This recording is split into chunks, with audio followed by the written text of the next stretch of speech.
Para los hermanos que están afuera, entonces, también tienen el privilegio de ver el programa.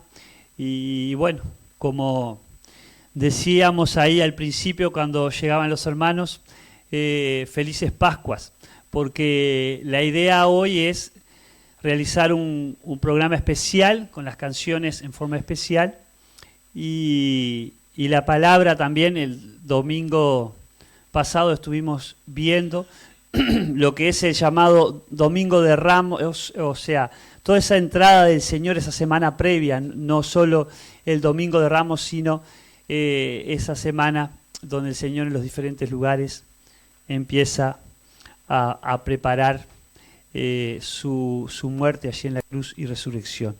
Así que bienvenidos entonces y felices Pascuas, luego de los anuncios que estuvimos dando. Yo le voy a pedir a Néstor si puede pasar entonces y tener una oración y ya comenzamos con el programa para hoy. Buenas noches a toda la iglesia. Nuestro Señor es digno de toda gloria y toda honra. Inclinamos nuestro rostro y oremos a nuestro Dios. Padre bueno, te damos gracias, Señor, por tu misericordia. Gracias por este tiempo que nos podemos reunir, que podemos elevar nuestra voz a ti, reunirnos para alabarte y glorificarte y darte la gloria. Señor, bendice este tiempo, guía cada alabanza, guía tu palabra, guía a todos, Señor amado, desde el principio hasta el fin. Bendito Dios, sabemos que tu Espíritu es quien nos guía, sabemos que tu gloria es grande, sabemos que tú eres Señor, Rey de Reyes y Señor de Señores, y a ti te honramos. Padre, bendice al pueblo de Dios, háblale, edifícalo, Padre, para que podamos ser útiles a tu obra, Señor. En el nombre de Jesús, simplemente te damos la gloria, la honra y la alabanza a ti. Amén. Muy bien, gracias Néstor. Y también en esta celebración del pueblo de Dios, en lo que es la Pascua, y seguir entendiendo, ya estuvimos viendo la otra semana el significado, ¿no?, de ese término, pero quería leerles en la palabra lo que fue ese momento, esa profecía del profeta Isaías en el capítulo 53. Vamos a leer solo el capítulo, ya que Eduardo nos va a estar compartiendo en el día de hoy sobre este tema tan importante, Dios que se hizo hombre para poner su vida por nosotros en la cruz. Y bueno, como decíamos el otro domingo, ¿no?, ante una escenografía que también es para agradecer a los hermanos que trabajaron en esto, Pascua, la mayor prueba de amor que existe. Él reina, Él vive en nuestros corazones. No un reinado como aquellos judíos esperaban, de liberación de la opresión de gobiernos que los esclavizaban, sino la liberación de nuestro pecado, de aquello que nos separa de Dios. Él quiere reinar en tu corazón, en mi corazón. Vamos a leer entonces Isaías 53. Dice así: ¿Quién ha creído a nuestro anuncio? ¿Y sobre quién se ha manifestado el brazo de Jehová? Subirá cual renuevo delante de él, y como raíz de tierra seca. No hay parecer en él, ni hermosura. Le veremos más sin atractivo para que le deseemos. Despreciado y desechado entre los hombres, varón de dolores, experimentado en quebranto, y como que escondimos de él el rostro. Fue menospreciado y no lo estimamos. Ciertamente llevó él nuestras enfermedades y sufrió nuestros dolores, y nosotros le tuvimos por azotado, por herido de Dios y abatido. Mas él, herido por nuestras rebeliones, molido por nuestros pecados, el castigo de nuestra paz fue sobre él, y por su llaga fuimos nosotros curados. Todos nosotros nos descarriamos como ovejas, cada cual se apartó por su camino, mas Jehová cargó en él el pecado de todos nosotros. Angustiado él y afligido, no abrió su boca. Como cordero fue llevado al matadero, y como oveja delante de sus trasquiladores. Enmudeció y no abrió su boca. Por cárcel y por juicio fue quitado. Y su generación, ¿quién la contará? Porque fue cortado de la tierra de los vivientes, y por la rebelión de mi pueblo fue herido. Y se dispuso con los impíos su sepultura, mas con los ricos fue en su muerte. Aunque nunca hizo maldad, ni hubo engaño en su boca. Con todo esto, Jehová quiso quebrantarlo, sujetándole a padecimiento. Cuando haya puesto su vida en expiación por el pecado, verá linaje, vivirá por largos días, y la voluntad de Jehová será en su mano prosperada. Verá el fruto de la aflicción de su alma y quedará satisfecho. Por su conocimiento justificará mi siervo justo a muchos y llevará las iniquidades de ellos. Por tanto, yo le daré parte con los grandes y con los fuertes repartirá despojos, por cuanto derramó su vida hasta la muerte y fue contado con los pecadores, habiendo él llevado el pecado de muchos y orado por los transgresores. Vamos a orar nuevamente. Dios amado, gracias por tu palabra, gracias por esta profecía de hace algunos miles de años que hoy es realidad en nuestros corazones. Gracias, Padre, por la vida de Cristo. Gracias porque Él es ese único Dios verdadero, el Dios hecho hombre que ocupó nuestro lugar, que fue despreciado, que fue desechado, que nosotros debíamos estar allí, pero Él, Señor, cargó toda nuestra maldad, llevó todas nuestras enfermedades, como dice el profeta, sufrió todos nuestros dolores, sufrió todas nuestras angustias, sufrió toda nuestra soledad, sufrió todo dolor que el pecado nos causa. Sufrió, oh Dios, la muerte, para que tú, Padre, nos abrieras la puerta a tu misma presencia. Gracias, gracias por la vida de Cristo, porque por su llaga hemos sido curados. Gracias porque el castigo sobre Él produjo la paz en nosotros, Señor, porque el pecado nos causa separación, muerte, derrota. Gracias, Padre, porque nos hemos descarriado, todos nos hemos descarriado. Pero gracias porque el Señor obedientemente fue a la cruz, aunque angustiado, afligido, Él no abrió su boca.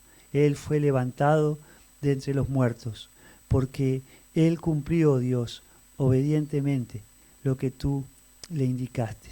Te alabamos, oh Dios. Queremos que tu nombre sea honrado y glorificado, y que tú nos prepares, Señor, para alabar, para honrar tu nombre, porque Cristo es el centro, oh Dios, en esta noche. En el nombre precioso del Señor Jesús.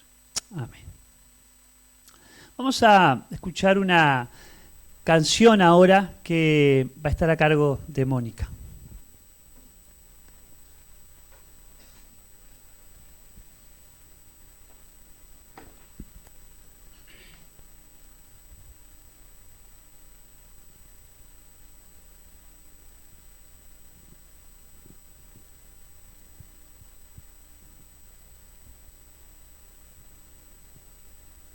Buenas noches, hermanos, por si no saludé a alguno.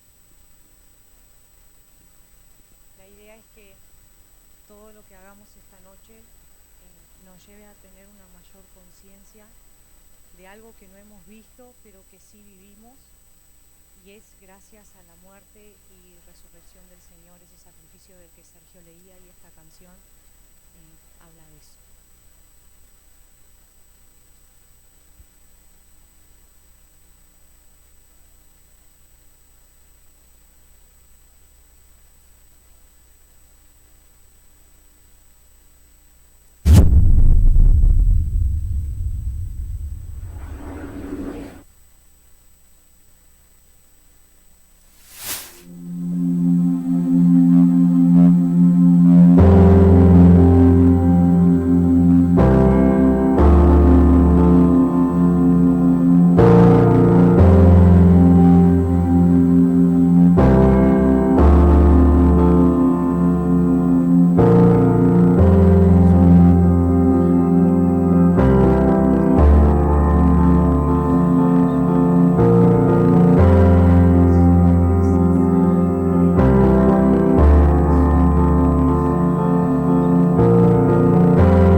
preciosa canción ahí que nos habla de lo que el Señor hace con nosotros a través de la cruz, la gracia de Él. ¿Dónde estaríamos nosotros si no fuese por Cristo?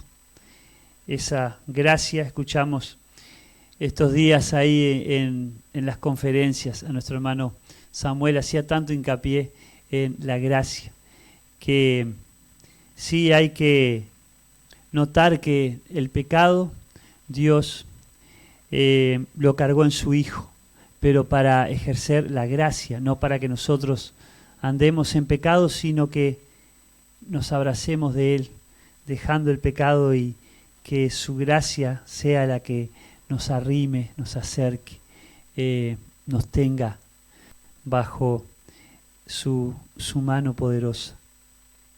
Vamos a cantar una congregacional ahora, la única canción congregacional que elegí. Después en la mesa del Señor podemos elegir aquellas que les guste a ustedes, ¿no? Pero pensando en este programa especial que nos haga reflexionar en ese significado de la Pascua, Cristo, el Cordero Pascual, el Cordero de Dios perfecto, que quita el pecado del mundo.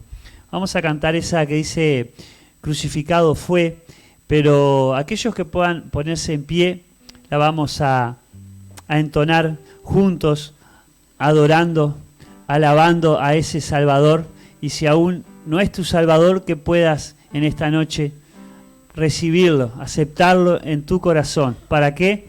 Para que Él gobierne en tu corazón. ¿Para qué? Para que Él sea el Rey, para que Él viva en tu corazón. Crucificado fue mi Salvador.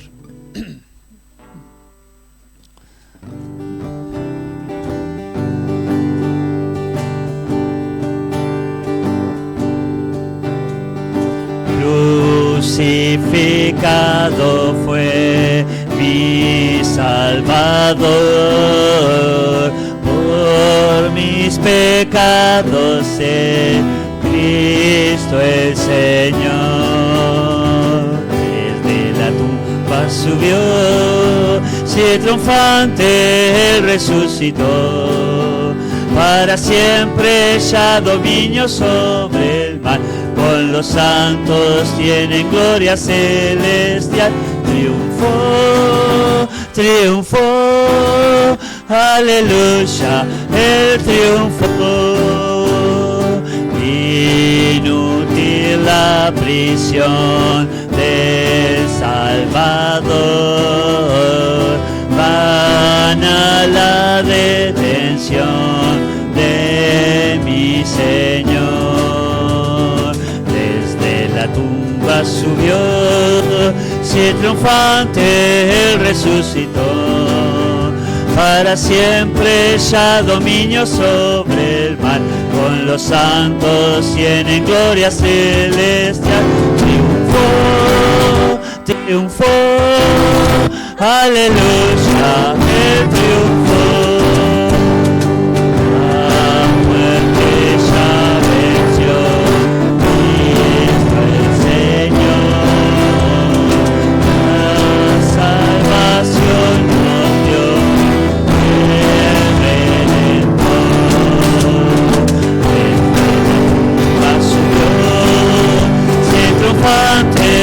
resucitó, para siempre ya dominio sobre el mal. Con los santos tiene gloria celestial. Triunfó, triunfó, aleluya, Él triunfó. Vamos a cantarlo nuevamente, así en pie, y vamos a cantar sin los instrumentos cuando dice triunfó, triunfó, aleluya, Él triunfó. Muy bien, ¿les parece? Y es bueno que alabemos, que adoremos a Dios pensando en lo que dice esta canción, porque Él triunfó, el Cordero de Dios, perfecto, aquel que tenía que el pueblo sacrificar para ser libre de aquella muerte de los primogénitos. Y hoy el Cordero de Dios que quita el pecado del mundo nos libera a nosotros por nuestra maldad, por nuestro pecado de la muerte eterna.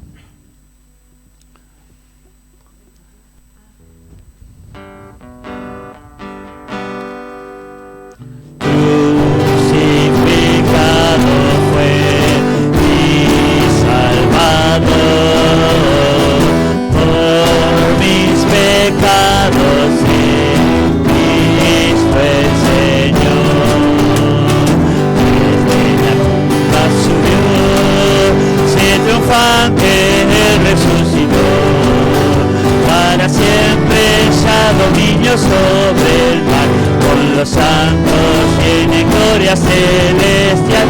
Triunfó, triunfó, aleluya, él triunfó.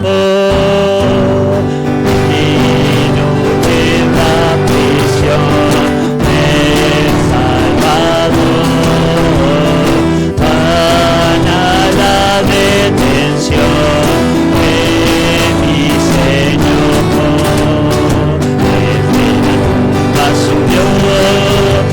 Triunfante resucitó, para siempre ya dominio sobre el mal, con los santos tiene gloria celestial.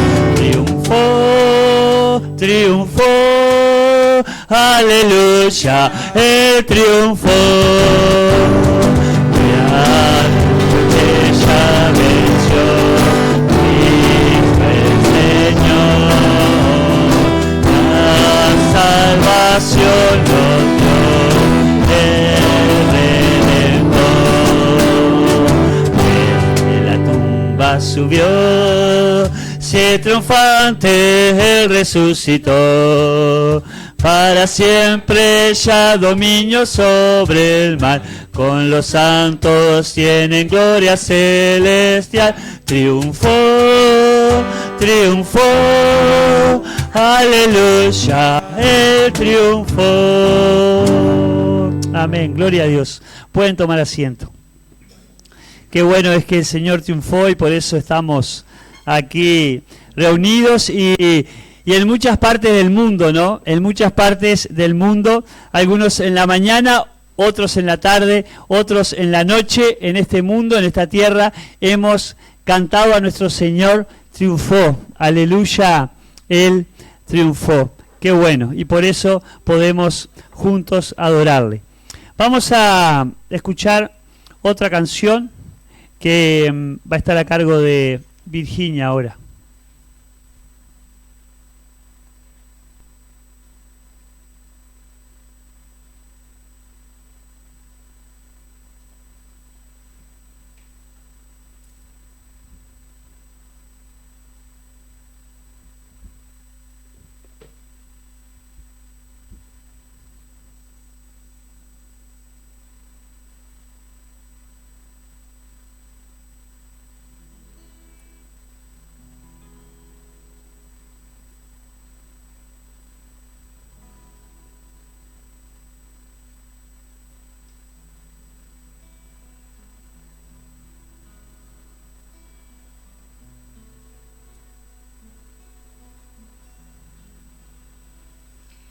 Un día que el cielo sus glorias cantaba, un día que el mal imperaba más cruel, Jesús descendió y al nacer de una virgen, morando en el mundo, mi ejemplo fue.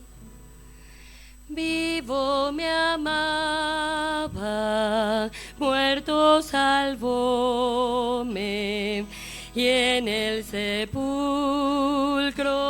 mi mal enterró. Resucitado Él es mi justicia.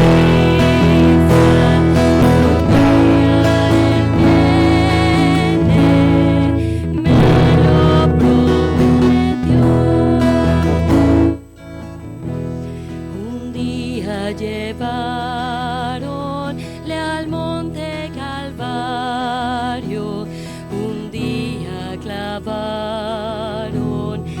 sobre una cruz, sufriendo dolores y pena de muerte, expiando el pecado, salvóme Jesús. Vivo me amaba, muerto salvóme, y en el sepulcro mi mal enterró. Resucitado Él es mi justicia, un día Él viene, me lo prometió. Un día la tumba ocultarle no pudo, un día su espíritu al cuerpo volvió, habiendo Jesús a la muerte vencido, a estar con su Padre en su trono ascendió. Vivo me amaba, muerto salvóme, y en el sepulcro mi mal enterró. Resucitado Él es mi justicia, un día Él viene, me lo prometió. Un día vendrá con voz de arcángel, un día en su gloria el Señor brillará. Oh día admirable, que unido su pueblo flores a Cristo por siempre dará. Vivo Él me amaba, muerto salvóme, y en el sepulcro mi alma enterró. Resucitado Él es mi justicia, un día Él viene, me lo prometió.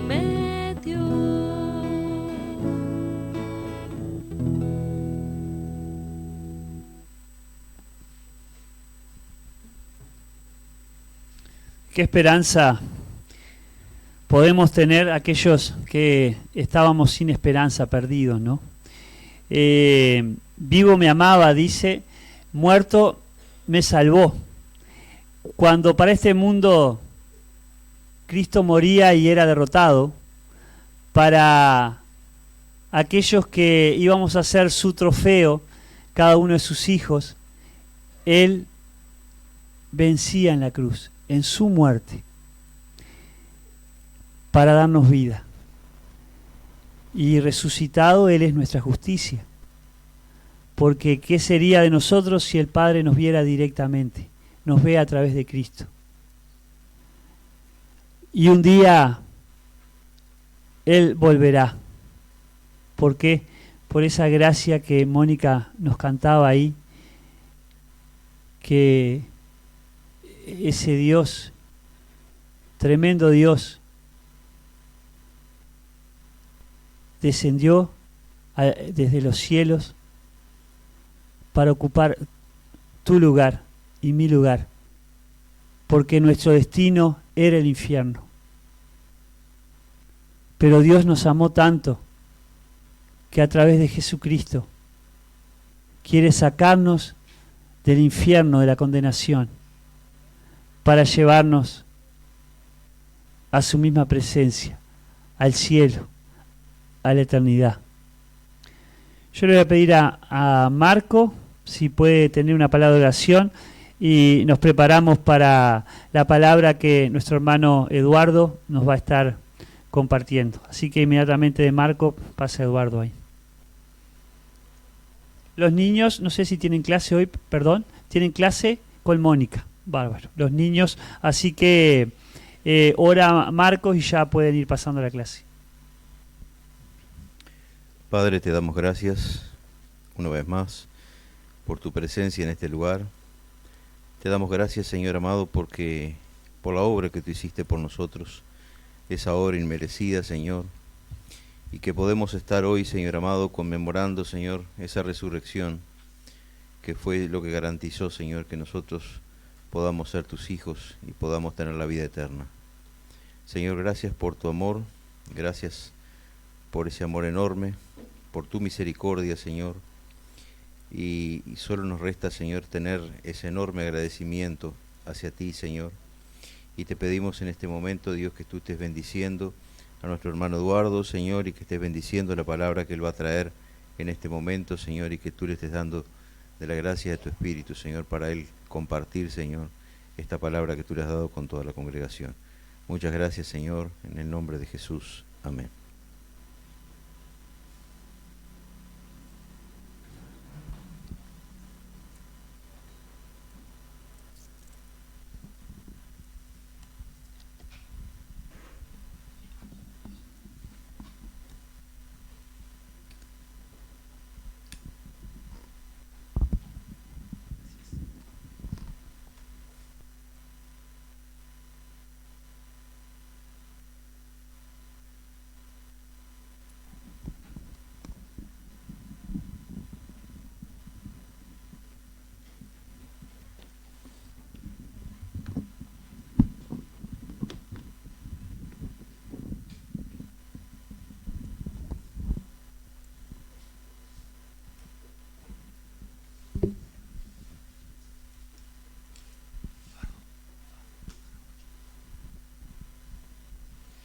Bueno, buenas noches.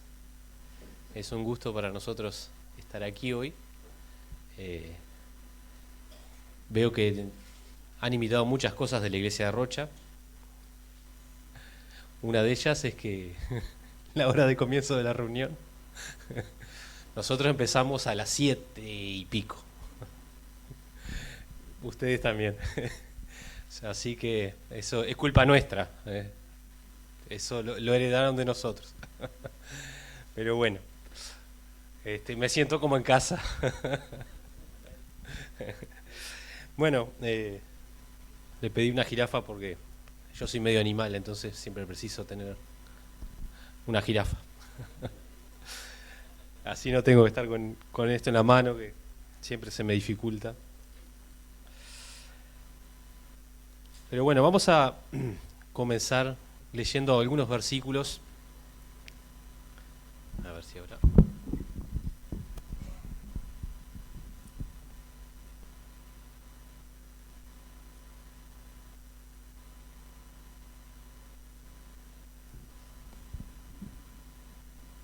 Bien, gracias.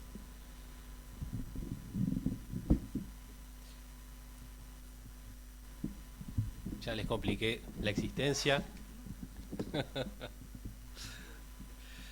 Bien. Bueno, el tema sin duda es la resurrección de Jesús, pero hablar de la resurrección de Jesús sin hablar de la muerte, una cosa y la otra van de la mano. Eso es el todo del Evangelio, ¿sí? Esas buenas noticias que hemos recibido. Y vamos a leer un versículo primero, que está en Lucas.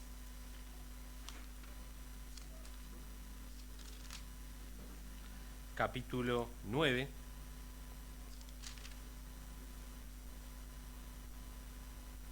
versículo 18. Quiero pasar brevemente por algunos pasajes antes de llegar a la resurrección. Y aquí, Lucas 9, 18, ¿sí? Ahí es el pasaje muy conocido, en el que Jesús le dice a sus discípulos esto, ¿no? Dice, aconteció que mientras Jesús oraba aparte, estaban con él los discípulos y les preguntó, diciendo, ¿quién dice la gente que soy yo? Ellos respondieron, unos Juan el Bautista, otros Elías, otros que algún profeta de los antiguos ha resucitado. Y él les dijo, ¿y vosotros quién decís que soy? Entonces respondiendo Pedro dijo, el Cristo de Dios. Pero él les mandó que a nadie dijesen eso, encargándoselo rigurosamente, y diciendo, es necesario que el Hijo del Hombre padezca muchas cosas y sea desechado por los ancianos y por los principales sacerdotes y por los escribas, y sea muerto y resucite al tercer día. Y yo quería comenzar con estos versículos, porque Cristo es la esperanza para todos, pero también para este pueblo de Israel es la esperanza. Y allí está Jesús con sus discípulos, y él les pregunta esto, ¿no? ¿Quién dice la gente que soy yo? Bueno, ahí están las distintas cosas que la gente decía, ¿verdad? Pero Jesús, por sus señales, era claro, como si vamos a Juan capítulo 3, como viene Nicodemo, viene a Jesús y le dice, sabemos que vienes de Dios, porque nadie puede hacer estas cosas si no es enviado de Dios. Habían señales muy claras en Jesús que indicaban que era enviado de Dios. Y bueno, algunos pensaban un profeta de Dios, otros Juan el Bautista, el espíritu de Juan el Bautista habrá, no sé, resucitado, estará en Jesús. Las especulaciones del pueblo eran muchas, pero todos opinaban de que era alguien importante que había venido de Dios. Sin embargo, cuando él pregunta a sus discípulos, ¿y ustedes que han estado conmigo, que han visto, que han escuchado mis palabras, que han visto las señales, quién dicen que soy? ¿Verdad? Y él, Pedro, ¿verdad? Siempre el vocero del grupo, dice, tú eres el Cristo, el Hijo del Dios viviente. Tú eres el que hemos esperado toda la vida. Nuestro pueblo te ha estado esperando. Tú eres el que esperábamos. No precisamos esperar a nadie más. Esa es la confesión de Pedro y de aquellos discípulos que estaban entendiendo quién era Jesús. Pero es interesante que Jesús, a continuación de eso, nos lleva a esta semana tan especial, ¿no? Dice Jesús, es necesario. Primero le dice, a nadie, todavía esto, manténganlo entre nosotros. Ya llegará el tiempo de avisar, de decir que soy el Mesías. Pero les dice a ellos, es necesario que el Hijo del Hombre padezca muchas cosas y sea desechado por los principales ancianos, por los principales sacerdotes, por los escribas, y sea muerto y resucite al tercer día. Y Sergio leía Isaías 53, ¿sí? Y ahí hay muchas de las señales de lo que Jesús vivió en esta semana. Pero Isaías 53 era un pasaje conocido, pero era un pasaje que no era entendido.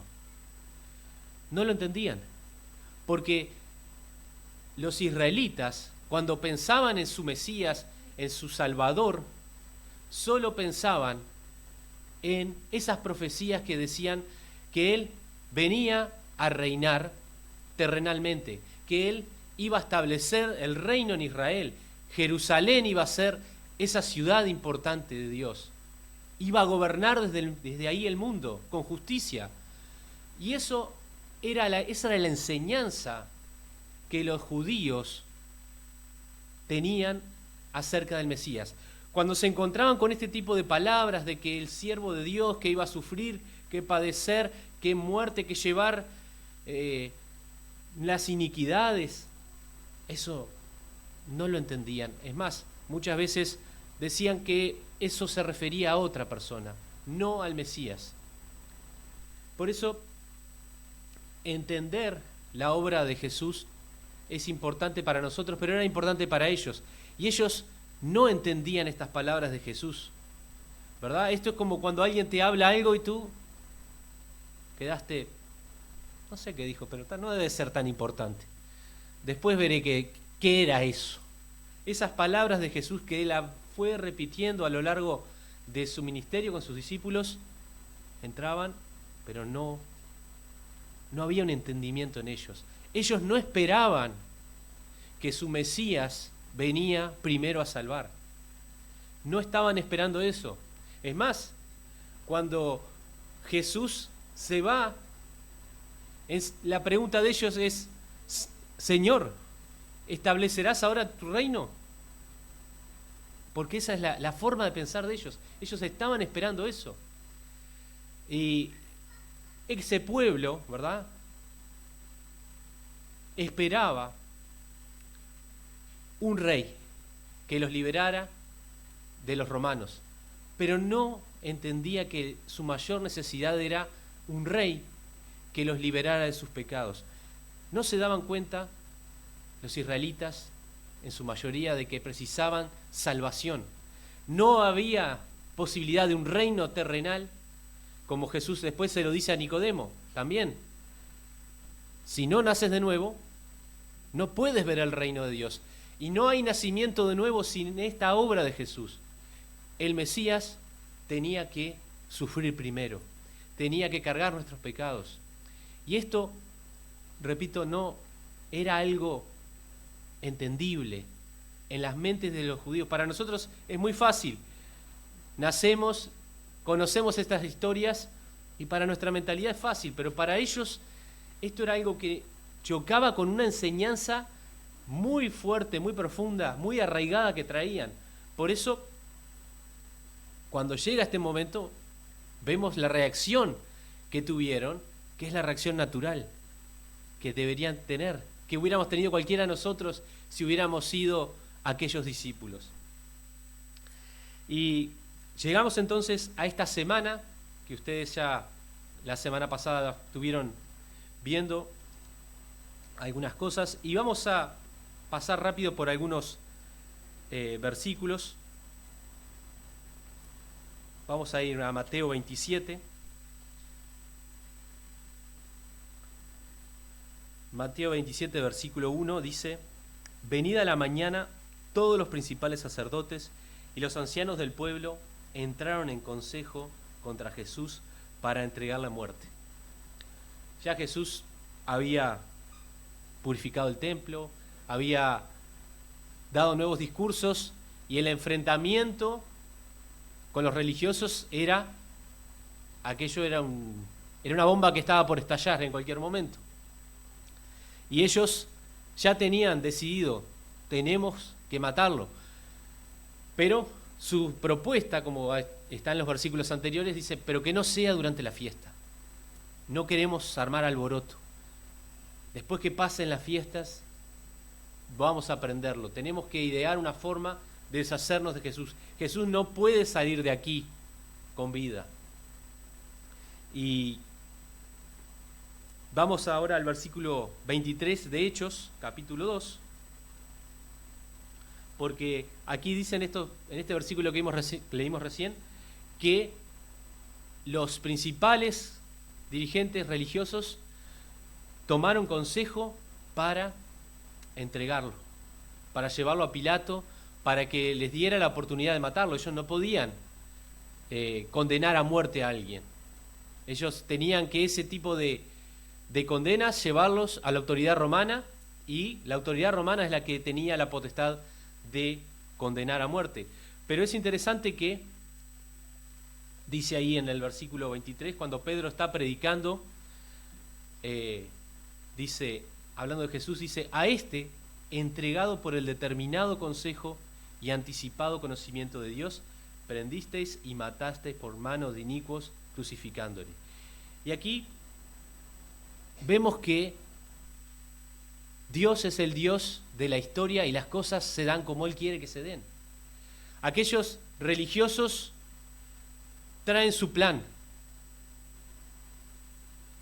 toda su maldad, todo su odio para ser derramado sobre Jesús. Pero Dios está en control de todo. Dios tenía anticipadamente en su plan eterno de salvación que esto iba a ser así.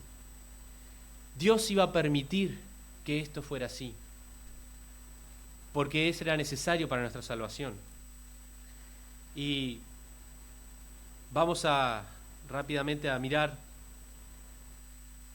en ese capítulo. Vemos que ellos, en el versículo 11, llevan a Jesús a Pilato. Jesús pues estaba en pie delante del gobernador y éste le preguntó diciendo: ¿eres tú el rey de los judíos? Y él le dijo: tú lo dices. Y sigue todo ese pasaje, ¿verdad?, en el que los fariseos le acusan y Jesús enmudece. Isaías 53. Allí estaba él dispuesto, ¿verdad? Y todavía le dice a Pilato: no tendrías autoridad si no te es dada por mi Padre. Y Pilato, después de escucharlo, da un testimonio muy claro. El que estaba allí era inocente. Y en varias oportunidades Pilato trató de sacar a Jesús, de liberarlo. Pilato se daba cuenta claramente: a este hombre lo han entregado por envidia. Yo no debo matarlo. Esto es una injusticia. No sé qué tan moral era Pilato. Seguramente no tenía una moral, un estándar de moral muy alto, pero aún en su estándar decía: esto es una barbaridad lo que quieren hacer. Y entonces está todo esto que les dice: bueno, era el día de la fiesta, así que les ofrece liberar un preso, que era la costumbre, entonces elige el peor, ¿no? Dice: bueno, ¿a quién prefieren? ¿A Barrabás, que seguramente era un sedicioso, alguien que estaba, sí, que iba a ser condenado a muerte justamente? Y aquí vemos que aquella multitud, aquel pueblo que unos días antes decía: sálvanos, hosana el que viene en el nombre del Hijo, hosana el que viene en el nombre del Señor, al Hijo de David, ahora dice a Barrabás, ¿no? Y vamos a Juan capítulo 1, ¿y qué dice allí? Versículo 11. A lo suyo vino y los suyos no le recibieron. Este pueblo de Israel, un pueblo amado por Dios, un pueblo elegido por Dios, con promesas por Dios, que Dios no lo ha abandonado, pero este pueblo rechazó a su Mesías, a su Salvador, al que esperaron por siglos, porque no es el Salvador que ellos querían. Ellos querían un rey político, alguien que alimentara el ejército, que levantara la multitud, que curara, que resucitara, sí. ¿Qué ejército podrían tener, no? Ellos se imaginaban y dirían: bueno, si Jesús hace todo esto que ha hecho, y con Roma podemos. Pero ven que no es la voluntad de Jesús. Jesús no quiere hacer esto. Jesús habla y dice cosas que no encajan con lo que ellos quieren. Y por lo tanto son rechazados desde las autoridades, que no quieren reconocer su pecado, y también por este pueblo, por la mayoría de este pueblo, que sí quería los beneficios de Dios, pero no quería la salvación. No había arrepentimiento. Ese mensaje de Juan el Bautista, que comenzó diciendo: arrepiéntanse y crean el Evangelio, no había hecho todo lo que debería hacer, porque estaban endurecidos. Por eso le rechazan, ¿no? Y ahí tenemos el rechazo. En estos versículos vemos el rechazo del pueblo de Dios, pero también el rechazo del mundo. Este mundo también rechazó a Jesús, representado por los romanos, por este gobernador que ve que acá hay un hombre inocente, pero para no tener un problema, para no generarse más un alboroto, porque ya era un escándalo aquello, ya gritaban: crucifícale, crucifícale. Entonces, frente a eso, también rechaza. ¿Sí? Y aquí tenemos estos dos símbolos de lo que es el mundo religioso y el mundo que no es religioso, pero que rechaza a Dios, porque está en nuestra naturaleza hacerlo. No hay justo ni aun uno, no hay quien busque a Dios, no lo hay. Ninguno de nosotros ha buscado a Dios. Dios nos buscó. Cuando se despertó el interés en conocerle es porque Dios nos buscó, porque de nosotros sale esto. Si nosotros hubiéramos estado ahí, posiblemente hubiéramos dicho también crucifícale, o hubiéramos tomado la opción que tomó Pilato. Lo que más me conviene es no tener un problema aquí. Esto me va a generar un problema en mi carrera. Si yo quiero pasar a un puesto más alto, tengo que mantener todo controlado, no puedo permitir este escándalo. Así que es entregado a la muerte, ¿no? Y vemos que Pilato, antes de esto, lo hace azotar, ¿no? Y el azote romano era terrible. Dicen algunos historiadores que aún con 4 o 5 látigos en la espalda, ya podía suceder que se empezaran a ver las costillas de la persona. Y los romanos tenían un látigo que no era el látigo judío. No, los judíos daban con una vara, ellos daban con un látigo que tenía puntas de huesos o de metales. Realmente eso rasgaba toda la piel, los músculos, y podía incluso a veces el que era azotado por los romanos morir ahí. Y Jesús ya había sido golpeado por el Sanedrín, injustamente había sido maltratado. Ahora Pilato hace esto y lo trae, ¿no? Quizás como esa última opción diciendo, a ver, ya está, mírenlo, mírenlo. Y era irreconocible, ¿no? El rostro desfigurado, totalmente hinchado, el dolor, la agonía que había sufrido era terrible. Realmente una persona que apenas está viva y totalmente desfigurada, ¿no? Esa imagen es una imagen que quizás Pilato pensó, esto va a traer algo de compasión en esta multitud, diciendo, hasta acá, ya se tienen que haber sacado las ganas. Pero no fue así, ¿no? Y sigue este pasaje y muestra lo que es la crueldad del ser humano. Porque lo toman a Jesús y lo llevan, se pone la compañía de soldados y se burlan de él. Le ponen un manto arriba, imagínense, todo su cuerpo lastimado y que te tiren arriba un manto. Después eso, cuando lo quitan, terrible lo que debe haber sido, ¿no? La corona de espinas, lo golpearon con la caña en la cabeza, así que esas espinas se tienen que haber clavado. Y eso muestra, Dios deja esas pinceladas para decir, eso es lo que somos los seres humanos. Somos capaces de infligir el más terrible dolor, de deleitarnos en sufrir, en hacer sufrir a otros. Eso es el ser humano. Y ese ser humano, esa característica del ser humano es la que Jesús amaba y la que vino a salvar. Aquellas personas con esa actitud tan despreciable, pero Dios las amaba. Y llega el momento de la crucifixión y es interesante que allí en Mateo 27:37 dice, y pusieron sobre su cabeza su causa escrita.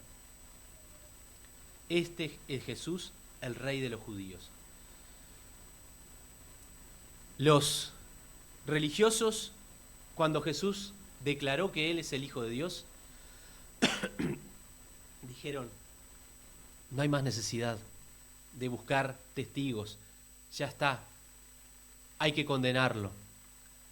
Lo condenaron por ser el Hijo de Dios, lo condenaron por ser el Rey de los judíos. Pero era necesario que ese rey padeciera la muerte. Dios estaba en control de todo esto. Y llega ese momento de la crucifixión que está relatado también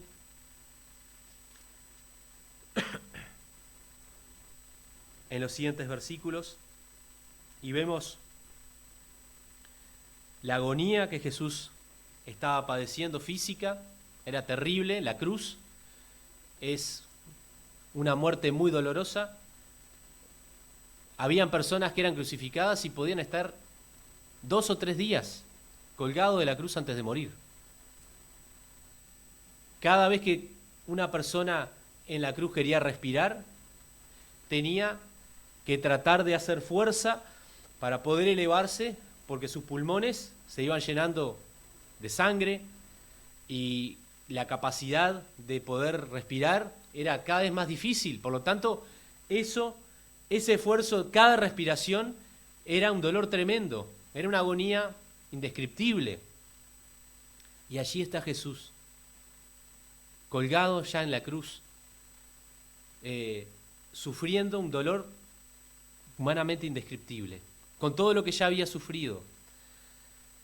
Y vemos a la multitud que le injuria, que se ríe de él. Aquellos religiosos que le dicen, confío en Dios, que Dios lo salve, burlándose.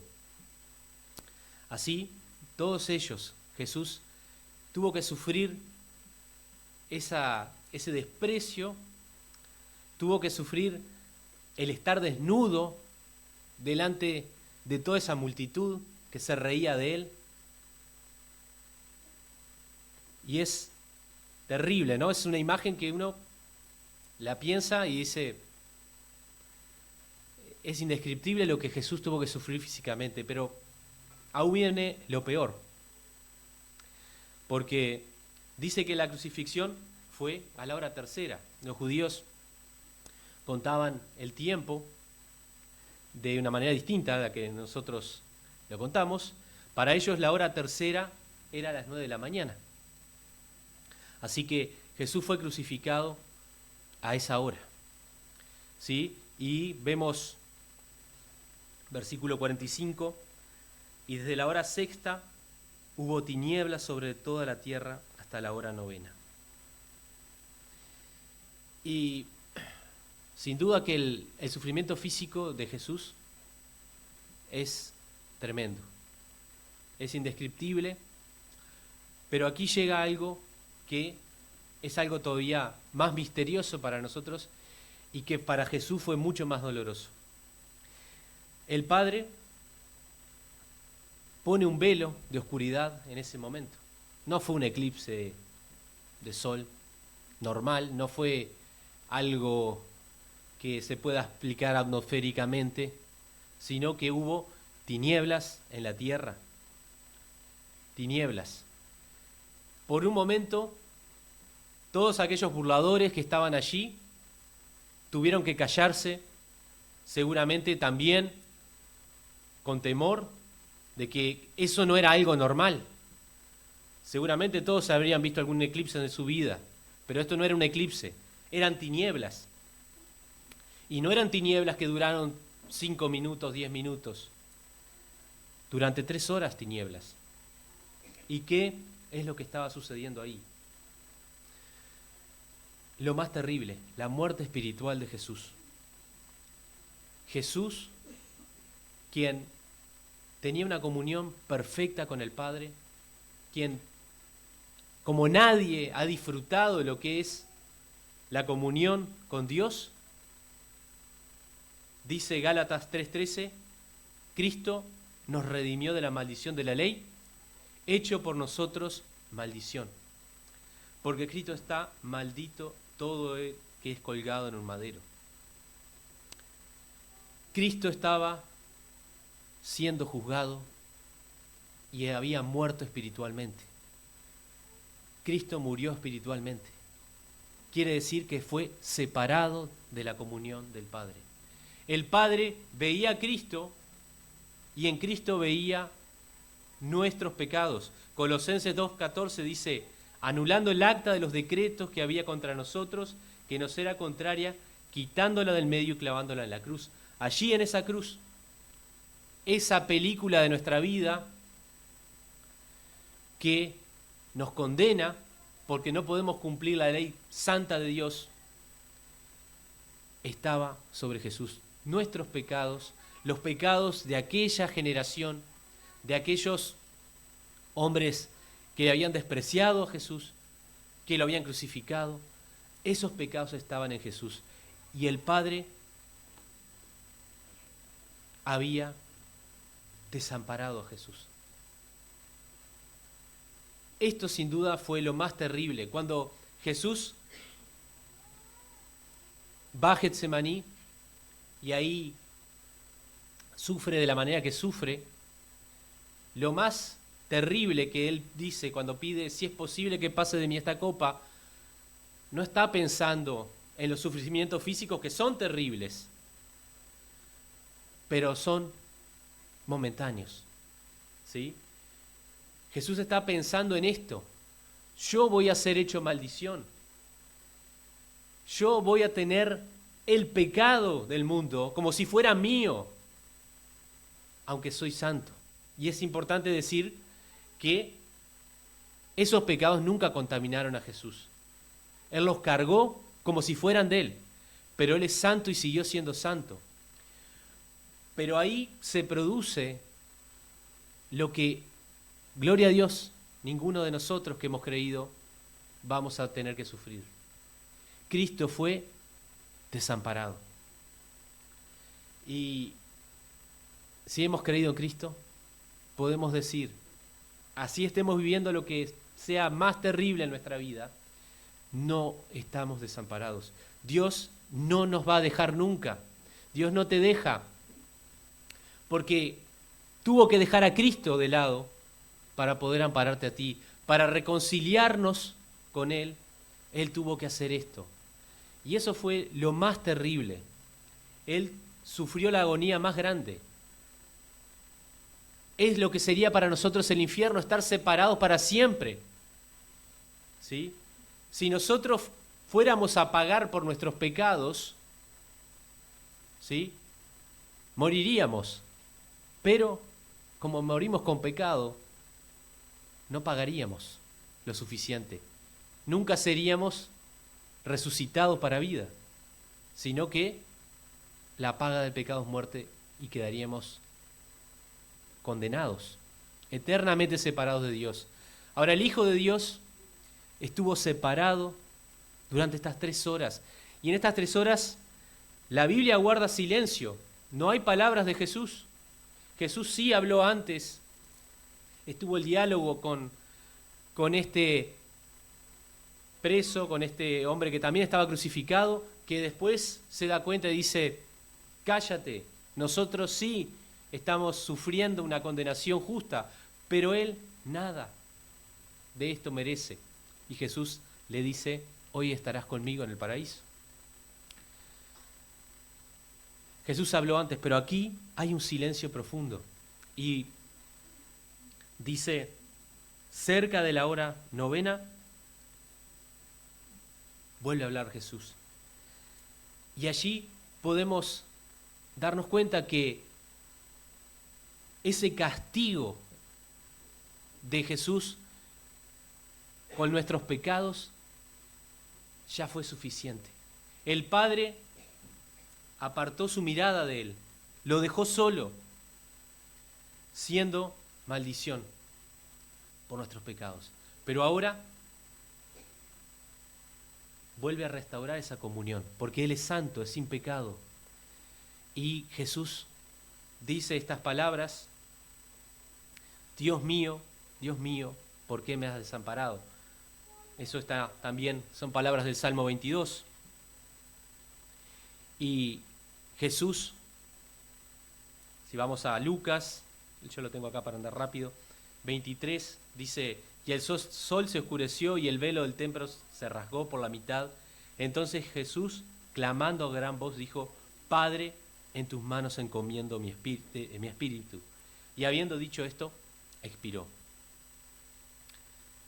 Al final de esas 3 horas de agonía espiritual, es restaurada la comunión con el Padre que siempre había tenido. Ya había pagado la muerte espiritual, y ahora este Cordero de Dios solo le faltaba hacer una cosa: también gustar la muerte física. Para eso había venido a este mundo. Y allí dice estas palabras. Dice que a gran voz, y es interesante porque recordamos esas palabras de Jesús: nadie quita mi vida, yo tengo poder para ponerla y para volverla a tomar. Y Él estaba en control, Él decidió cuándo morir. Y es interesante que a las 3 de la tarde era la hora en la que en el templo se hacía el sacrificio de la tarde. Y allí Jesús, nuestra Pascua, nuestro Cordero de Pascua, estaba siendo sacrificado.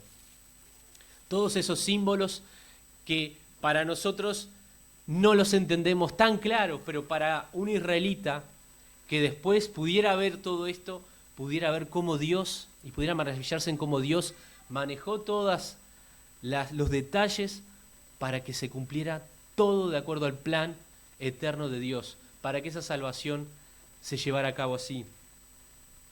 Y Jesús clama a gran voz, o sea que había todavía fuerza en Él. Él decidió el momento de morir. Estaba programado por el Padre cuándo iba a hacer esto, ¿verdad? Y están los detalles, no quiero seguir mucho más en esto porque quiero hablar un poco de la resurrección, pero todo esto nos tiene que hacer pensar en esa muerte de Jesús. Era necesaria y fue por mí. Y llega el momento de la sepultura. Había que bajar el cuerpo antes de que llegara el día de reposo. El viernes a las 6 de la tarde, para nosotros sigue siendo viernes, a las 7 sigue siendo viernes, a las 8 sigue siendo viernes y así hasta las 12, ¿verdad? Pero para los judíos, a las 6 de la tarde comienza el nuevo día. Por lo tanto, empezaba el día de reposo y estaba escrito en la ley de que si alguien estaba colgado, contaminaba el día de reposo. Por lo tanto, ellos van a pedir que sean quitados los cuerpos y sean muertos antes de que comience el día de reposo. Pero Jesús murió antes, ¿verdad? Aquellos otros 2 ladrones les rompieron, quebraron sus huesos para que ahí se produjera la asfixia y pudieran morir. Pero Jesús, como decía, tomó la iniciativa, tuvo el momento, tuvo el control en cada instante y murió en el momento que era apropiado y estaba planificado por Dios desde la eternidad. Y otra de las profecías que se cumple ahí es que ellos dispusieron que su sepultura fuera con, no me sale la palabra ahora, con los inicuos, pero fue con los ricos. La costumbre era que el cuerpo de un crucificado ni siquiera fuera enterrado. O sea, los romanos todavía tenían eso de deshonrar al muerto. Es decir, bueno, este es un reo, así que lo que hacían era arrojar el cadáver a o una fosa común o un lugar donde se quemaba basura y ahí quedaban los cuerpos, ¿verdad? Pero Dios tenía planificado otra cosa y allí viene José de Arimatea, Nicodemo, toman el cuerpo de Jesús y lo sepultan en esa tumba que tenía José de Arimatea. Y vamos al capítulo 28 y ahí tenemos el versículo 1. Pasado el día de reposo, al amanecer del primer día de la semana vinieron María Magdalena y la otra María a ver el sepulcro. Y hubo un gran terremoto, porque un ángel del Señor descendiendo del cielo y llegando removió la piedra y se sentó sobre ella. Su aspecto era como un relámpago y su vestido blanco como la nieve. Y de miedo de él, los guardas temblaron y se quedaron como muertos. Mas el ángel respondiendo dijo a las mujeres: no temáis vosotras, porque yo sé que buscáis a Jesús, el que fue crucificado. no está aquí, pues ha resucitado como dijo. Venid, ved el lugar donde fue puesto el Señor, e id pronto y decid a sus discípulos que ha resucitado de los muertos, y aquí va delante de vosotros a Galilea, allí le veréis. He aquí os lo he dicho. Entonces ellas, saliendo del sepulcro con temor y con gran gozo, fueron corriendo a dar las buenas a sus discípulos, y mientras iban a dar las nuevas a sus discípulos, he aquí Jesús les salió al encuentro diciendo, salve. Y ellas, acercándose, abrazaron sus pies y le adoraron. Entonces Jesús les dijo, no temáis, id, dad las buenas nuevas a mis hermanos, para que vayan a Galilea, allí me verán. Pasado el día de reposo, aquellas mujeres que fueron las únicas, a excepción de Juan, que habían estado al pie de la cruz y luego estuvieron un poco más lejos, pero fueron las únicas que permanecieron allí frente a la cruz de Jesús. El resto de sus discípulos huyeron, ¿sí? Y esto no es una crítica. Yo hubiera corrido más rápido seguramente que Pedro. No sé si Juan, porque Juan tenía tercera. Yo no tengo ni primera. Pero bueno, pero hubiera corrido. Yo hubiera corrido, seguro que sí. Si hubiera sido uno de sus discípulos. Porque, ¿qué había en ellos? Ellos esperaban que Jesús, cuando fue aclamado a la entrada de Jerusalén, ellos esperaban que restaurara el reino de Israel. Ellos no hacían caso a estas palabras de Jesús de que era necesario que Él padeciese, que muriera. No lo entendían. Ellos creían que Él era el Mesías, pero no habían entendido. Y no lo entendieron hasta que Jesús resucitó. Por lo tanto, en ese desconcierto huyeron, ¿no? No sé qué habrán pensado, pero yo hubiera pensado si al Señor, que puede calmar la tempestad, que puede resucitar un muerto, que puede hacer lo que quiera, le están haciendo esto, ¿qué me pueden hacer a mí? ¿No? Y huyeron. Pero aquellas mujeres, su amor tremendo los hacía estar al pie de la cruz. Y ellas vieron todo esto, vieron cuando Jesús murió, experimentaron, vieron ese temblor terrible en el momento que Jesús murió. Otra de las señales que Dios hace, ese terremoto que se parten las piedras, se abren sepulcros, y después de la resurrección de Jesús, resucitan algunos santos, ¿sí? Y estas mujeres estaban tan decepcionadas como a sus discípulos, ¿no? Yo ponía acá, estas mujeres fueron a la tumba a esperar la resurrección. No. Dice, pasado el día de reposo, o sea, ya el sábado después de las 6 de la tarde, seguramente fueron y compraron las especias aromáticas que querían rendir su último honor a su Señor, y allí van y vemos todos los relatos de los otros evangelios nos dan más elementos y más detalles, no los vamos a leer por una cuestión de tiempo, pero ellas decían, ¿y cómo vamos a mover la piedra? Ellas querían ungir el cuerpo de Jesús, aunque ya había sido ungido también por Nicodemo y por José de Arimatea.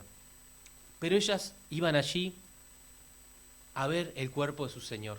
No iban a ver al Jesús resucitado, porque no lo esperaban. ¿Sí? Jesús en el capítulo 26 vuelve a decir esas palabras, el Hijo del Hombre será entregado para ser crucificado, pero esto estaba como velado a su entendimiento, no lo comprendían. Así que, ¿qué había en estos discípulos que estaban escondidos y en estas mujeres que estaban yendo a esa tumba? Había tristeza, derrota, desilusión, desesperanza. Todo terminó. Todo lo bueno que vimos, todo aquello que nos daba esperanza, no entendemos por qué. No tiene lógica esto. Se terminó. Quizás alguno pensara, 3 años y medio aquí, 3 años siguiendo a Jesús, dejé todo. No hay más nada, no hay esperanza.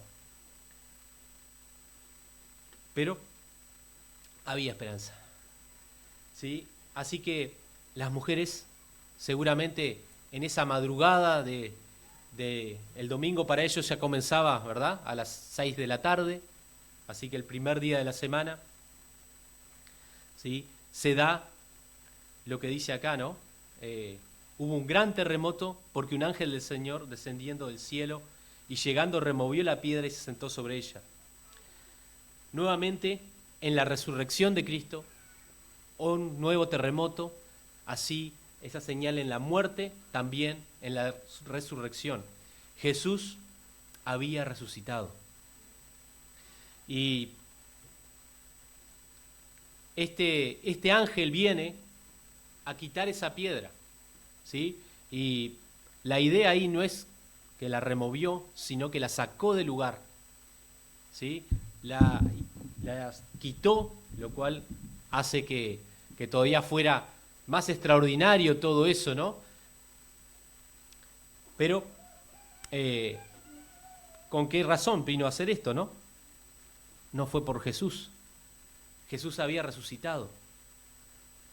Jesús no precisaba que fuera removida la piedra, sino que los ángeles vinieron y removieron esta piedra para testimonio, para nosotros, para que aquellas mujeres que habían ido sin esperanza a aquella tumba, encontraran la esperanza, encontraran una tumba vacía y encontraran esas palabras de consuelo y de esperanza. Ha resucitado. Y se describe este ángel, ¿verdad?, que era como un relámpago vestido como la nieve. Y los ángeles de Dios muestran lo que es la gloria de Dios, reflejan su gloria. Y allí este ángel que llega y hace esto, produce lo que produce en cualquier persona normal, ¿no? Los guardas que estaban allí temblaron y quedaron como muertos. Y ahí la expresión quiere decir que ellos mismos tuvieron como terremotos. Ellos mismos temblaron como si estuviera el terremoto dentro de ellos. El terror que sintieron al ver a los ángeles, al ver quitar esa piedra, y estos no eran soldados de juguete, ¿verdad? Eran soldados que seguramente estaban entrenados y que habrían pasado por una guerra. No quiero ofender a nadie por las dudas con decir soldado de juguete. Capaz que no fue una muy buena expresión. Me retracto. Pero no es lo mismo un soldado que pasó por una guerra que uno que no, ¿verdad? Uno capaz que piensa, yo voy a ser valiente, pero cuando estoy ahí, capaz que me dicen que soy desertor, ¿no? Pero aquellos soldados romanos no eran personas que tenían la posibilidad de pedir la baja. Si pedías la baja, te bajaban la cabeza, ¿verdad? Así que estos eran soldados aguerridos que no se atemorizaban fácilmente, pero el terror se apoderó de ellos, ¿sí? Y ellos pudieron ver que esa tumba que estaban cuidando con sus vidas, porque había un sello ahí que decía, esto es del Imperio Romano, nadie puede quitar esto, y ellos son los que cuidan esto con su vida, ahora podían darse cuenta de que allí no estaba Jesús y que sus vidas ahora estaban en peligro. Además de todo el terror del ángel, lo que podrían estar pensando, acá nos van a matar, porque teníamos una misión sencilla. ¿Qué cosa más fácil, no? Custodiar un cuerpo muerto. Fácil. El muerto no va a salir, ¿verdad? Sus discípulos no van a venir a sacarlo, no. Tenían un susto, ¿verdad? Pero ahora está esta situación, ¿no? Y el ángel le dice a las mujeres, ustedes no tienen que temer. Ellos sí. Ellos tienen razones para temer. Ellos no han creído Ellos no están esperando al Mesías. Ellos tienen temor y tienen razones para temblar de miedo, ¿no? Pero qué lindo que los que conocemos a Dios podemos entrar a su presencia con respeto, pero sabiendo que es un Padre amoroso. No tenemos por qué tener terror de Él, porque Él nos ama. Y este ángel le está diciendo, ustedes no tengan temor, no teman. Yo sé que buscan al que ha sido crucificado. Y acá viene algo que es muy importante.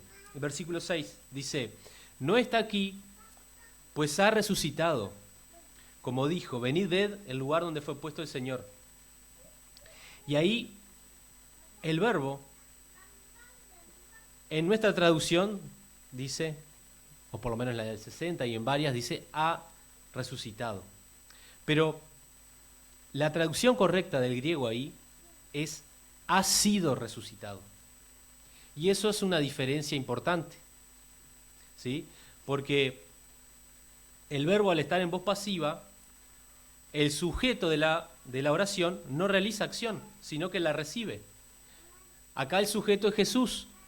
Jesús no realizó la acción. Acá este versículo está diciendo que Jesús no realizó la acción de resucitar, sino que recibió la acción. Fue resucitado. Por supuesto que Jesús dijo, tengo poder para poner mi vida y volverla a tomar. Claro que tenía poder para resucitar Él, pero no lo hizo. El Padre lo resucitó, el Espíritu Santo lo resucitó. ¿Sí? Y allí, en esto, tenemos algunas cosas muy importantes para pensar.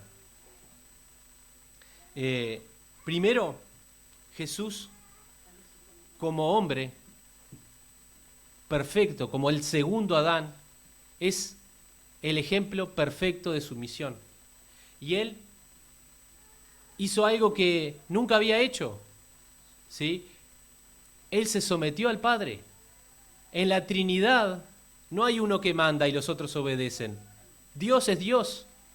No lo entendemos cómo son tres personas, pero Dios gobierna, los tres son Dios.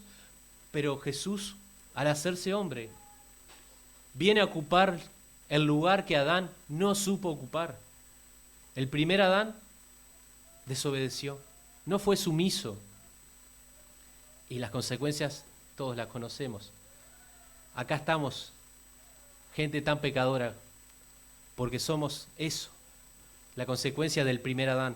Pero viene Jesús, que es este segundo Adán, y es el hombre perfecto, el que nos enseña que la voluntad de Dios es que nosotros lo imitemos, que vivamos una vida como la de Cristo, en sumisión total. Por eso, ni siquiera Él utiliza de su poder para resucitar, sino que el Padre lo resucita. Y eso también es algo que nos muestra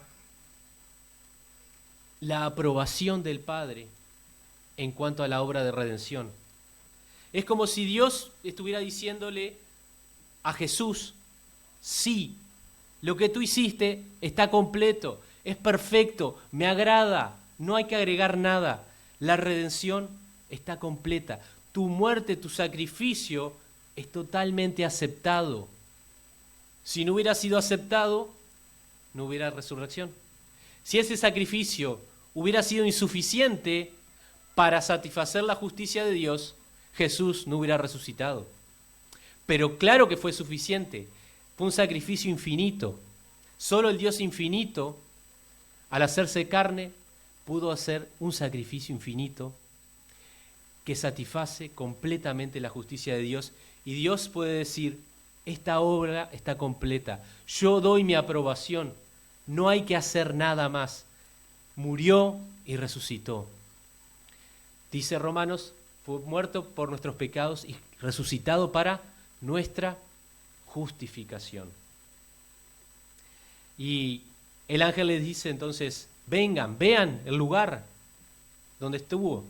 Y allí estas mujeres pueden ver que la tumba está vacía, que allí están los lienzos, el sudario, ¿sí? El cuerpo de Jesús, ese cuerpo de resurrección, atravesó, ¿sí? salió de esa tumba, salió sin necesidad de la piedra, ¿verdad? No fue como, fue algo, su cuerpo de resurrección no era como el de Lázaro, ¿no?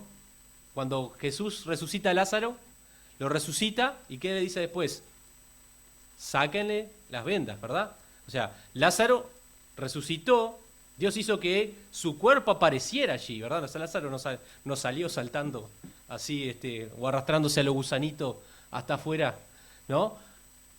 Fue resucitado, pero había que quitarle las vendas. Su cuerpo era un cuerpo limitado como el nuestro. El cuerpo de Jesús es ese cuerpo que vamos a leer algunos versículos para terminar en 1 Corintios 15, ¿no? Que es eso, se los dejo ese capítulo para que lo lean después si lo estudian en profundidad, porque no nos da el tiempo. Pero ese es el cuerpo de resurrección. Jesús atravesó esos lienzos, salió, allí quedaron y eran para testimonio de estas mujeres que estaban allí y también para los discípulos que luego van y ven también que allí no estaban, ¿verdad? Y luego los ángeles también les dan un mensaje de esperanza. Vayan y cuéntenle a sus discípulos esta noticia y que Él los va a ver en Galilea. Galilea, el lugar donde comenzó el ministerio de Jesús. Galilea de los gentiles, allí donde estaban esa mezcla de judíos y gentiles.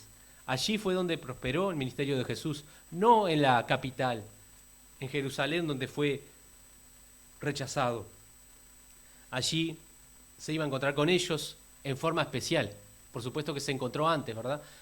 Hay varios relatos que muestran cómo Jesús fue apareciendo a cada uno, a sus discípulos, a algunos, a las mujeres, ¿sí? Aquí tenemos, en el que leímos, aparecieron las mujeres.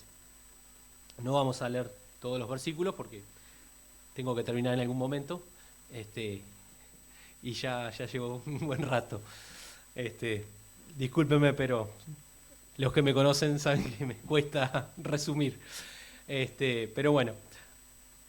Y allí entonces da este mensaje de consuelo y estas mujeres tienen el privilegio de ser las primeras en ver a Jesús resucitado. Son las primeras testigos de la resurrección, ¿no? Y es interesante que Dios, en cada uno de estos detalles también, hasta resalta lo que es la mujer y la importancia que tiene la mujer para Dios y en el pueblo de Dios, ¿no? Ellas tuvieron este privilegio, ¿no? No lo tuvieron los discípulos primero. Y uno podría pensar, ¿y por qué no fueron los discípulos primero? Y por la sencilla razón de que no estaban ahí. Los discípulos no estaban ahí. Podrían haber recordado las palabras de Jesús y podrían haber dicho, Él dijo que iba a resucitar. Vamos a esperar la resurrección. Vamos a estar ahí afuera. No lo estaban esperando. Y aunque las mujeres tampoco lo estaban esperando, ellas querían estar cerca de su Señor. Y si bien no es una aplicación directa, ¿no? Pero cuanto más cerca estamos del Señor, más cosas vemos del Señor, ¿no? Más podemos ver de su gloria, más podemos ver el actuar de Dios, y es un privilegio que se recibe por la comunión, por estar donde Dios quiere que estemos, ¿no? Si el pueblo de Dios se reúne y ahí estamos, recibimos bendición. Allí estas mujeres fueron las primeras en ser bendecidas por tratar de estar cerca del Señor. Y luego vemos que Jesús aparece a ellas y versículo 8 dice, saliendo del sepulcro con temor y con gran gozo, fueron corriendo a dar las buenas a sus discípulos. Y mientras iban a dar las buenas a sus discípulos, he aquí que Jesús les salió al encuentro diciendo, salve. Él las saluda y ellas lo reconocen, se acercan, dice, y abrazaron sus pies y le adoraron. No había otra cosa más para hacer. Toda aquella tristeza, decepción, desilusión, todo aquello que pensaban se terminó, todo había cambiado. Y ahí ven a este Jesús resucitado, y sus ojos son abiertos y entienden, no sé cuántas cosas habrán pasado por la cabeza de esas mujeres, y pueden entender esas palabras de Jesús. Era necesario que muriera y que resucitara el tercer día, y aquí está, y ellas se postran y lo adoran. Como también un día nosotros, cuando le veamos cara a cara, también podremos postrarnos delante de Él, ¿sí? Y Dios quiere que también, como iglesia y personalmente, cuando vamos a su presencia, tengamos tiempos de adorarle, de buscarle, de reconocerle, como le reconocieron estas mujeres. Y Jesús les dice: no teman, dad las buenas a mis hermanos. Y aquí también Jesús usa esta palabrita, ¿no? Ya no dice dad las buenas a mis discípulos, a mis hermanos, porque hay una nueva realidad. Esta obra de la cruz, este Jesús que muere, que carga nuestros pecados, toda nuestra condenación es puesta sobre Él, que muere, resucita, ahora nos permite entrar en una relación con Dios que antes no era posible. Antes había que seguir haciendo sacrificios, y esos sacrificios ni siquiera limpiaban la conciencia, mucho menos el pecado. Pero ahora hay un nuevo tipo de relación. Ahora nosotros tenemos el privilegio de ser familia de Dios, ¿sí? Juan 1:12 dice: mas a todos los que le recibieron, a los que creen en su nombre, les dio potestad de ser hechos hijos de Dios. A los suyos vino y los suyos no le recibieron. Aquellos no le habían recibido. Pero ahora estos discípulos, estas mujeres que sí le recibieron y que ahora entienden y creen en esta obra de Jesús, ya no solo son sus discípulos, son sus hermanos, son adoptados hijos de Dios. Y tú y yo tenemos esta experiencia si hemos creído. Y les dejo el capítulo 15 de 1 Corintios. No quiero decir mucho más, pero solo voy a leer versículo 55.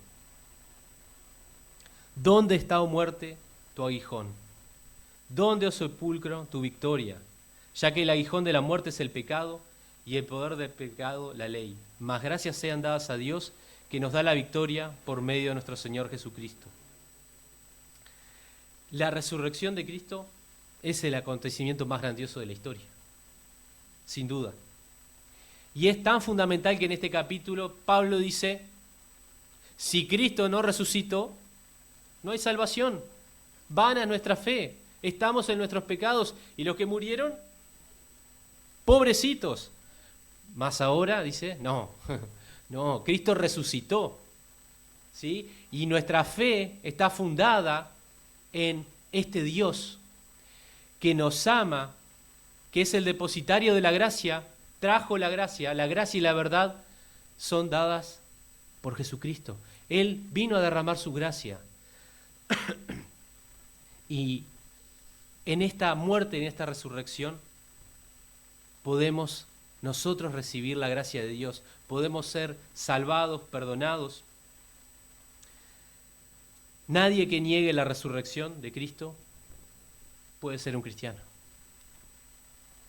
Hay mucha gente que ve a Jesús como una gran persona, que murió por sus ideales. Mucha gente ha muerto así, por ideales. Pero ese no es el Cristo bíblico. El Cristo bíblico es Dios. Murió y resucitó. Sin muerte y sin resurrección no hay salvación, no hay esperanza. Pero nosotros sí tenemos esperanza porque hemos creído. Y lo último, si tú todavía no le has entregado a tu vida a Cristo, recuerda lo que dijo Jesús a Nicodemo: no vas a ver el reino de Dios si no naces de nuevo. Tienes que arrepentirte de tus pecados y reconocer que esto que estamos recordando, este sacrificio tan tremendo, no lo mereces. no lo merezco. Pero Dios, desde la eternidad, se propuso salvarnos. Quiso hacerlo. No porque nosotros fuéramos a hacer algo por Él, es porque Él quiso. En su soberanía eligió salvarnos. Nadie lo merece. Pero si tú lo reconoces y le entregas tu vida a Cristo, si tú pones tu fe en que ese sacrificio de Jesús, que su muerte y su resurrección es suficiente para limpiar todos tus pecados, tú también sos aceptado como hijo de Dios y puedes tener esta experiencia que muchos hoy aquí ya disfrutamos, de poder decir que somos como aquellos discípulos ahora, los hermanos de Jesús, pertenecemos a su familia. Que Dios te ayude a entenderlo, te convenza y que le puedas entregar tu vida a Él, porque Él hizo todo por ti, no puede hacer nada más. Todas las otras cosas que te pueda dar son secundarias, ¿sí? Dice la Biblia, ¿de qué sirve si el hombre gana todo el mundo y pierde su alma?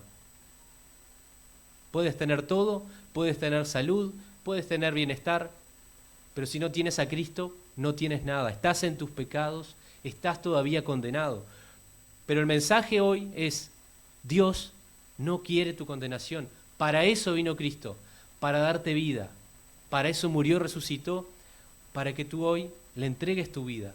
Y para que los que ya lo hicimos, podamos glorificar a Dios juntos y decir, alabado sea Dios por esta obra tan grande que no entendemos, que no merecemos, y que bueno, ahora a continuación podemos recordarla juntos al partir el pan y al tomar de la copa, recordando ese sacrificio tan grandioso que nos trajo vida eterna. Que el Señor nos bendiga.